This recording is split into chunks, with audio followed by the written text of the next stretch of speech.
Hi, welcome to my channel खाना गुमना। आज सकाल सकाल इच्छा होता पाम्पलेट माछ फ्राए कर खाया पे। जोग एमती थिला गाँ दान को माछ बिका आसला। मुझे देखे तो पाखे केवल पाम्पलेट माछ ही थिला।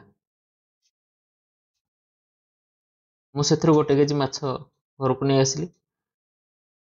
चलतु आज मुझे पाम्पलेट माछ फ्राए रेसिपी आपन सहित शेयर करी। बर्तमान मु माछ कटा आरंभ करुच्ची। तो आपण माछ को भल भाव तार गाली काटिदेवे। तापर तार काति छड़े भल भाव धोईदेवे। मुझे सेम जिनस करुच्ची।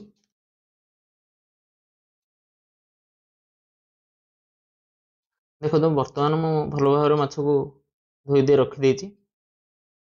कौन करवा से माछर पेट को आम भल भाव चिरीदे। मुझे जमी चिरुची आप भाव पेट को चिरीदे। से पेट को तार चिरी सारा पर भितर जो रही आमर पित्त रही बाहर को बाहर कर फोपाड़ी देवे।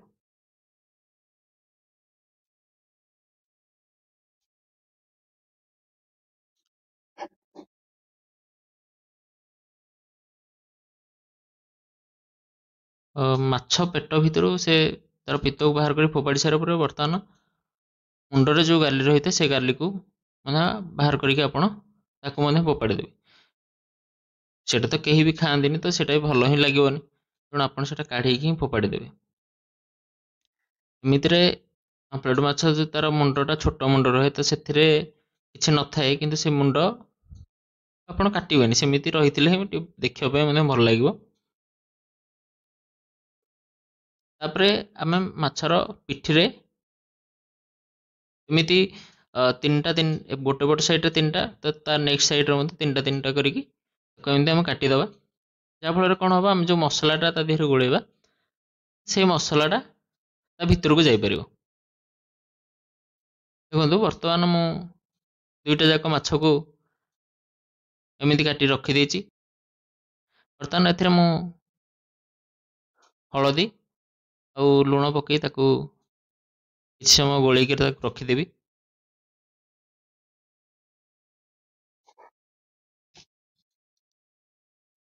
मुझे माछ लांजटा काटापी भूली जाइली। आपण मैंने छोट करके काटिदेवे।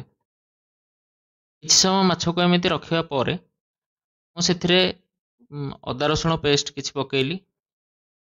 तापर लंका गुंड, काश्मीर लंका गुंड, जीरा गुंड, धनिया गुंड, फिश मसला, चाट मसला ये सब मसला को देहरे भल भाव गोलैदेली।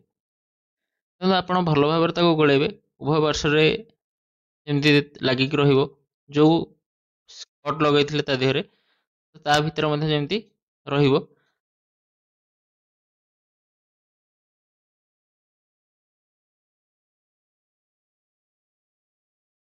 किसी तेल नहीं गरम कर देछि।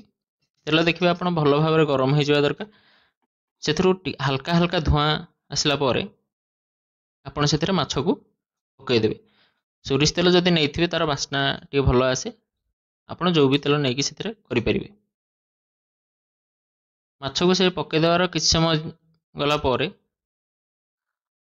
2-3 मिनिट पर आपण माछ को उल्टे देवे।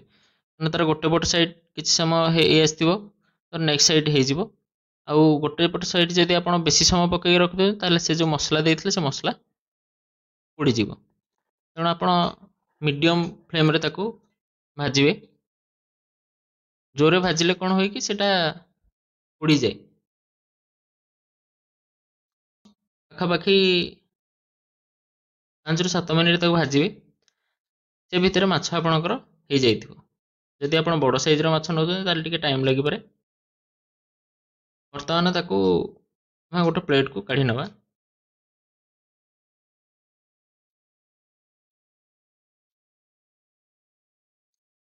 ए मोर माछ फ्राए रेडी हो जाइए। भल भाव सजेकी खावाई मु प्लेटर साइड सेजवान सस टी नहीं जाइए। आप चाहिए चिल्ली सस और टमाटो सस नहीं पारे।